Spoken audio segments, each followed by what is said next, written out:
스토리살롱 우는 것을 잊은 그대에게로 들어가 볼게요. 30대 초반에 너무 슬프고 힘들어도 울지 못하는 라디오 방송 사연을 듣다가 제가 이런 분들이 좀 많이 있을 수도 있겠구나. 희조님은 우는 법을 잊어버렸다. 아니다. 저는 아직은 아니다. 아직은 수도꼭지에 이렇게 틀면 나오는군요. 저는 아직 잊지는 않았지만 그냥 조금 줄어는 들었다. 줄어들었다. 예전보다는 네. 눈물샘이 적어졌다. 네네네네. 혹시 문희님은? 저는 이제 자유자재죠. 자유자재로 펑펑 울어라 그러면 우는 연기도 할 수 조절할 있고 수 있는 조금만 울어달라 그러면 여기 눈물만 글썽글썽 할 수 있는 통달하셨군요. 표현하자면 그런 거고 우리가 이 우는 게 다른 사람들을 신경 쓰다 보면 울지 못하는 경우가 많잖아요. 그쵸? 희준님은 어때요? 타인의 감정이나 타인의 시선 때문에 내가 스스로 절제한 적 있어요? 저는 타인의 그런 걸 저는 좀 눈치를 많이 보는 편이어서 일단 평소에는 눈치를 많이 보니까 제 감정을 좀 많이 절제를 하는 편이에요. 누군가가 있을 때는.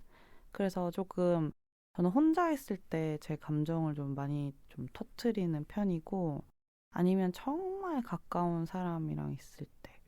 그럴 때는 그래도 내가 마음의 문을 열거나 아니면 감정을 보여주고 싶을 때가 있으니까. 맞아요.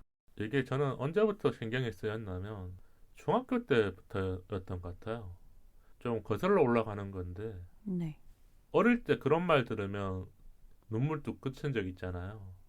남자는 울면 안 돼. 뭐 그런 말들 있잖아.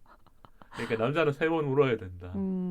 그게 우리 동네가 약간 가부장적이어서 우리 부모님이나 우리 친척분들 그런 거에서 그럴 수도 있겠지만 제가 중학교 때는 잘 울질 못했던 것 같아요. 예를 들면 뭐 다리를 다치거나 아니면 어디가 아픈데 그래서 그런 감정들이 멈춰 있었던 게 고등학교, 대학교 올라오면서도 있었던 거고. 강하게 잘하셨구나. 네, 약간의 그 강함보다는 내 스스로 이런 벽을 많이 만들었던 것 같아요. 그게 아마 시작이 중학교 때인 것 같아요. 초등학교 때는 막 울었던 게 기억이 나거든요.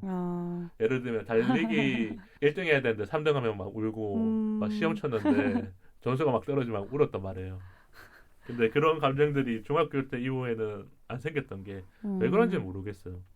뭐 약간 근데 울면 안 된다. 약간 네. 남자답지 못하다. 약간 이런 그런 느낌. 그런 걸 수도 있을 것 같아요. 그게 왜냐면 중학생 때 우리가 성장을 하잖아요. 네. 그런 모습들이 남자 같은 모습이라고 더 느꼈던 거. 그렇죠. 그때 딱 질풍노도의 시기 겪으면서 이제 좀 남성, 여성 이렇게 이런 게 생길 때니까. 생기기도 하고 제가 남중 남고를 나왔으니까. 또 남중 그거 있잖아요. 남자들의 모습만 약간 있죠. 이 야생의 모습들만 계속 그쵸, 들어오니까 그쵸. 남자들 앞에서는 울지 않아야 돼. 친구들이랑 싸워도. 너무 웃겨. 하여튼 좀 재밌게 얘기한 건데 아마 이런 경험들이 있을 거예요. 스스로 나도 모르게 벽을 만드신. 그래서 또 궁금했었던 게 어른이 되면 언제 마음껏 울까? 그럼 남들에게 우는 모습을 보여준 적 마음껏 울다 이 표현이 참 어렵거든요. 일단 타인 앞에서 마음껏 울 수는 없잖아요. 어른인데. 그쵸? 그런 상황도 잘 안 생기고 생기지도 않고 좀 이상한 거 아닌가요? 남들 앞에서 우는 상황이 있나? 영화관 가면 울죠. 뭐 물론 그거는 그거는 이렇게 타인 앞에서 운다기보다는 저는 우는 거 많이 봤었는데 회사 생활 하다가 네. 그 뭐랄까 힘든 일 있으면 우는 것도 있고 회사에서요? 회사에서 우는 사람도 많이 봤고 그래서 제가 좀 놀랐던 것 같아. 회사라는 곳은 딱 이렇게 보여주는 모습만 있는데 네. 근데 예를 들면 사무실 안에서 중간에서 갑자기 울진 않고 이렇게 나가서 그 이렇게 계단 뒤에서라든지 아니면 탕비실 끝에 안 보이는 데서 울거나 그렇죠. 그러니까 그런 것도 사실 이렇게 조금 어딘가로 도망가서 살짝 몰래 혼자 우는 그런 거니까 아무래도 남들에게 우는 모습을 보통 다 보여주려고 하지도 않고 그게 우리나라 사람들의 약간 심리와 좀 관련이 돼 있을 것 같아요. 그러니까 타인에게 이런 우는 모습을 좀 덜 보여주고 싶다라는 거. 그리고 우는 모습을 보여줬었을 때 내가 뭔가 안 보여주고 싶은 걸 보여줬다라는 느낌. 조금 창피할 수도 있고 뭐 창피하다는 감정이 아니어도 조금 쑥스럽거나 아니면 그냥 여린 마음이 들킨 것 같아서. 맞아, 그쵸. 그럼 이 울기 위해서 교감을 해야 되잖아요. 마음이랑 마음에다가 신호를 보내야 되잖아요. 혜조님은 그런 뭐 교감을 보내는 방법이 있어요? 일단 저는 어쨌든 뭔가 이렇게 힘든 일이 있었거나 아니면 뭐 번아웃이나 아니면 뭐 다른 사람들과 일 때문에 너무 마음이 힘들면 저는 일단 울어야 되거든요. 울고 속 시원하게 울어야지 스트레스가 풀리는데 그래야 마음의 해소가 딱 되는군요. 네. 저는 좀 표현을 밖으로 해야지 다 해소가 되는 타입이에요. 웃기면 웃어야 되고 슬프면 울어야 되고 화가 나면 화를 내야지 직성이 풀리는 타입인데 근데 이게 진짜 슬픈데 되게 눈물이 안 날 때가 저도 있거든요. 그렇죠. 그럴 땐 저는 일부러 슬픈 영화를 찾아보기도 해요. 정말 슬플 때 울고 싶을 때 보는 영화들이 제가 개인적인 리스트들이 몇 개 있는데 그거 틀어서 찾아보고 어떤 게 있어요? 일단 거의 약간 로맨스긴 한데 노트북이랑 어바웃 타임 뭐 이런 류의 영화들이에요. 그래서 살짝 제가 지금 현실에서 슬픈 것보다 그 영화 속으로 이렇게 쇽 들어가가지고 그 주인공의 슬픔에 좀 이입을 하면서 눈물을 많이 쏟아내는 편이에요. 그러면서 나의 감정 버튼이 딱 눌려지는 거군요. 그렇죠. 우리가 감정 버튼을 잘 안 누르는데 영화를 보다 보면 어느 순간 눌려져 있죠. 맞아요, 맞아요. 그래서 흐름이 이렇게 딱 있으니까. 서사가 있으니까. 맞아요. 나는 분명히 저런 일을 겪지 않았는데. 이미 내가 그 주인공이 되어 있어. 아마 많은 분들이 그런 경험 있으셨을 것 같아요. 저도 그랬었고. 저는 마음의 교감 어떻게 할까? 예전에 제가 장례식을 갔다 왔는데 눈물이 안 나더라고요. 그래서 어떻게 했냐면 TV에 진짜 슬픈 장면들이 나올 때가 있거든요. 네. 그게 예를 들면 어떤 사건, 사고나 뭐 아니면 참사라든지. 그래서 그분들이 막 울거나 슬퍼하잖아요. 네. 그때 어떤 행동을 하는지 봤었거든요. 네. 기억에 남는 하나의 행동이 있었어요. 어떤? 그분들도 울지는 못해요. 근데 네. 여기 심장을 막 두드려요. 이렇게. 그러니까 울지는 못하는데 여기가 아프다는 거를 막 보여주잖아요. 네네네. 근데 그걸 보고 있는 나는 아픈 걸 알잖아요. 아, 네. 그러니까 이거는 모르는 건데 내 마음이 진짜 아프다. 그러니까 여기를 두들겨서 그 표현을 마음을 여시려고 하는 게 아닐까. 그래서 저도 집에서 여기를 막 두드렸어요. 혼자. 네. 그러니까 눈물이 나더라고. 이게 뭔가 막혀 있었던 것 같아.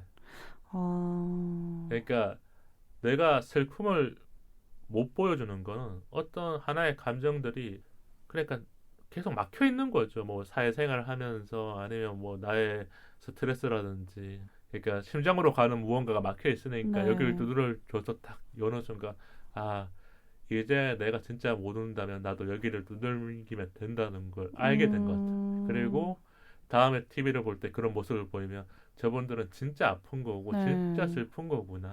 슬픔이 너무 커서 거기를 딱 꽉 막고 있는 그런 상태인 거죠. 너무 마음이 아프네요. 그래서 좀 이런 얘기를 해드리고 싶었던 거고 우리가 진짜 슬프거나 아프지만 눈물이 안 날 때 그 감정에 대해서 좀 얘기를 해볼까요? 그럼 희전님 또 그러신 적이 있었다고 했잖아요. 네. 그때는 왜 그러셨던 것 같아요? 딱 제가 생각하기에는 그 어떤 개인차가 있겠지만 슬픈 어떤 사건이나 어떤 그런 상황 감정을 소화하는데 각자의 단계가 있는 것 같아요. 근데 그 단계 중에서 이게 뭐 5단계가 있으면은 그 다 건너뛰고 바로 눈물이 나는 그런 단계로 갈 때도 있는데 이거를 제가 마음이나 머릿속으로 직시하기까지 좀 오래 걸리는 단계가 있을 때가 있어요. 그럴 때는 저는 오히려 눈물이 나지도 않고 분명히 내 마음은 너무 슬퍼서 충격적이고 슬픈데 이게 약간 뭐라고 해야 되지? 뭔가 말로 표현도 잘 안 되고 어떻게 내 몸에서 이거를 어떻게 소화를 해서 밖으로 분출을 해야 되는지 살짝 좀 멈춰 있는 단계라고 해야 되나? 그럴 때 눈물이 안 나는 것 같아요, 잘. 그게 아마 마음속에 혼란이 커서 그런 것 같아요. 네. 우리가 어떤 상황을 인지하고 그걸 받아들이는 순간 감정으로 표현할 때가 많잖아요. 네. 예를 들면 맛있는 걸 먹고 네. 기분이 좋아지거나 아니면 막 재밌는 걸 보고 네. 웃게 되거나. 근데 슬픔은 그런 게 아니거든요. 시시때때로 찾아오는 게 아니니까 어떤 네. 감정에 감정이입이 되어야 되고 이 상황이 진짜인지 가짜인지 그걸 판단하는 순간부터 받아들여야 되잖아요. 네. 그래서 우리가 제일 그걸 받아들이기 힘들 때가 아마 사회를 했을 때. 그러니까 나의 알고 지낸 사람을 이제 하늘나라로 보내줄 때 안 믿길 때가 생기잖아요. 그렇죠. 믿기지 않죠. 오래도록. 그래서 그런 가정들이 없으면 더 눈물이 안 나요. 예를 들면 제가 한 5년 동안 운 적이 없었다는 걸 인지한 적이 있거든요. 네. 그러니까 영화를 보고 뭐 음악을 듣고 네. 슬픈 일이 있어도 그걸 계속 안 하니까 안 울게 되는 거야. 그러니까 눈물을 흘리는 방법을 까먹었다. 진짜 그때는. 울지 않으면 않을수록 점점 더. 그때 마음 문을 다시 열었어요. 어떤 계기로 여셨어요? 최근에 TV 보면서도 되게 공감 갔었던 건데 네. 펠로스 증후군이라고 있어요. 네. 그러니까 자기가 키우는 반려견이나 뭐 반려모가 떠났을 때 이제 방송에서 뭐 3일 내내 울었다 그랬거든요. 네. 제가 그러니까 본가에서 이제 부모님이 반려견을 키웠어요. 근데 저는 이제 서울에 있잖아요. 떠날 때 못 봤단 말이에요. 네. 근데 마지막 날 부모님이 전화를 했어요. 저한테. 그러니까 뭐 숨소리라도 아니면 너가 말을 해라. 들리잖아요. 그래서 제가 우리 강아지 이름을 불렀어요. 근데 그때 기억이 진짜 오래 남는 게 아픈데 힘든데 막 낑낑 거리는데 그때 뭔가 목소리가 들리는 것처럼 말을 하는 것처럼 그래서 그 새벽에 이제 무지개 다리를 건넜거든요. 아이고. 회사를 출근해야 되잖아요. 네. 회사 출근하는 바로 앞에 공원이 있어요. 네. 그러니까 제가 그날 펑펑 울었어요. 그게 5년 만에. 그러니까 5년 만에 다시 마음 문을 여는 계기가 그런 거였던 것 같아요. 그러니까 내가 울려고 해서 우는 게 아니라 진짜 어떤 어쩔 수 없이 눈물 소중한 그런 네. 나의 이제 뭐 동생이라고 할 수 있는 보내고 나니까 울고 나서 아 그때부터는 나도 이제 사람들이 슬플 때 아니면 반려견을 떠나보냈을 때 감정을 아니까 네. 그런 얘기를 들려주는 분들이 있잖아요. 네네. 그때 더 공감을 하게 되고 저때 마음 알고 있다라는 거. 또 천사가 선물을 주고 갔네요. 그래서 우리가 이런 감정들을 진짜 알고 있고 없고의 차이는 좀 커지는 것 같아요. 나이가 들수록. 네. 어릴 때는 몰라도 괜찮아요.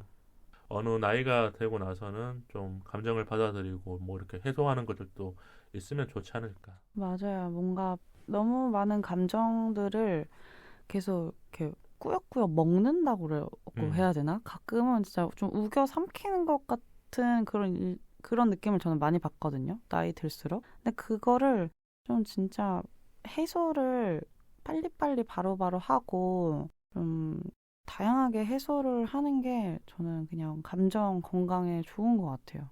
그래야 나의 마음을 조금 더 지켜나갈 수 있다. 네, 그리고 또 새로운 좋은 감정들을 더 받아들일 수 있고 비워내야 받을 수 있는 거니까. 그렇죠. 그럼 희조님은 힘들 때 이런 거 꼭 해봤으면 좋겠다. 마음이 너무 힘들 때 있을까요? 뭐 아까는 영화를 보시는 게 있었다라면 또 다른 걸로 뭔가 했으면 좋겠다는 거. 뭐가 있을까요? 문희님은 혹시 있으신가요? 저는 전에 방송에서 얘기했었는데 일기 같은 걸 많이 써놨어요. 기록하는 거. 네, 그래서 그 기록이 끊긴 거면 난 힘들지 않는 거거든요. 그래서 뭔가 사람들이 힘들 때 오히려 더 기억하고 싶지 않아 하거든요. 네. 그거는 맞는 것 같아요. 왜냐면 빨리 잊어버려야 되니까. 네네. 그래야 우리가 살아가니까. 네. 근데 기록을 해놓으면 나중에 보면 슬픈 게 아니에요. 그냥 이런 일도 있었지. 맞는 것 같아요. 저도 근데 저 왜 그랬을까요, 그때 진짜? 저도 진짜 좀 감당하기 힘든, 그러니까 제 선에서 이거는 좀 감당하기 힘든 슬픔이다 할 때마다 이상하게 그걸 늘 기록을 했어요. 평소에 저 일기 막 쓰다 말다 한다고 했잖아요. 네. 근데 진짜 슬픈 날은 정말 길게 그게 디테일하게 제 감정을 다 써놓은 거예요. 오히려 그 안에다가 많은 걸 넣어놨군요. 네. 아무래도 그것도 하나의 그러니까 약간 배출하는 어떤 글로써 배출하는 그런 행위였던 것 같은데 나중에 보면은 정말 슬펐겠다라는 마음보다는 정말 살면서 이런 일이 있었지. 정말 그렇게 딱 해석되더라고요. 슬펐던 나를 공감하지 못하는 건 아니지만 이제 지나고 보니 그렇게까지 내가 다 막 무너져 내릴 정도의 일은 아니었었던 거죠. 조금 시간이 지나고 나니까 객관적으로 바라볼 수 있었던 네. 그런 걸 수도 있겠네요. 네. 잘하셨어요, 그건. 뭐 제가 잘했다고 해야 될 건 아닐 수도 있겠지만. 갑자기 칭찬받았다. 청취자분들 중에서도 그런 사소한 것들 하나라도 만들어 놓는다면 오히려 더 좋지 않을까. 네. 저는 사진을 찍어뒀어요. 어떤 사진이요? 그러니까 뭐 집에 있는 풍경이라든지. 순간 눈물 셀카인 줄 알고 깜짝 놀랄 뻔했잖아요. 예전에 싸이월드에 올라왔던 그런 네, 셀카 눈물 말고. 셀카. 그러니까 집에 있었던 어떤 풍경이라든지 아니면 그 사람과 같이 했었던 소중한 물건 같은 걸 찍어놨어요. 자취를 남기는 그런. 그러니까 그래야 내가 기억할 수 있을 것 같았어. 어... 아니면 내가 그 순간을 기억하기 위해서는 어떤 물건이 가장 매개체로서 좋겠다라고 느꼈던 것 같아요. 근데 문희님 알면 알수록 약간 되게 좀 감성적이신 것 같아요. 저 완전 F예요. 문희님 T 아니에요? T 아니에요. T? 진짜요? F시구나. 뭐 이렇게 얘기하다 보니까 또 많은 얘기가 나왔는데 오늘 시간 관계상 방송을 마쳐야 될 것 같아서요. 희조님은 1시간 좀 넘게 대화 나눴는데 어떠셨어요? 오늘은 왠지 조금 굉장히 차분하고 좀 편안하게 대화를 나눈 것 같아요. 저번에는 굉장히 좀 들떠서 약간 시끌벅적한 느낌이었고 이번에는 약간 주제도 그렇고 좀 차분하게 대화를 나누는 좀 편안한 시간이 아니었나 싶습니다. 오늘 저는 희조님이랑 이렇게 대화 나누면서 좋았던 게 뭔가 편안한 얘기를 담담하게 해주셨던 것 같아요. 분명히 이 경험과 생각 안에는 감정들이 있는데 그래서 청취자분들 들을 때 나도 저런 적이 있었는데 이렇게 생각하실 것 같아서 오늘 1시간 방송이 조금 더 뜻깊었고 우는 것을 잊은 그대에게 맞는 이야기가 많이 나왔다. 댓글도 많이 달아주시면 좋겠네요. 희조님 그럼 우리 인스타와 이메일 알려주세요. 네. 방송 이외에 인스타 사이사이Pod와 이메일 사이사이Pod@gmail.com으로 소통해요. 좋아요와 구독은 우리 방송에 큰 힘이 됩니다. 유튜브로도 많이 들어주세요. 팟빵과 유튜브 댓글로 방송 후기 남겨주세요. 긴 이야기는 메일로 기다릴게요. 다음 토크는 일상 풍경, 지친 마음을 위한 따뜻한 위로입니다. 우리 사이 더 가까워져요. 안녕.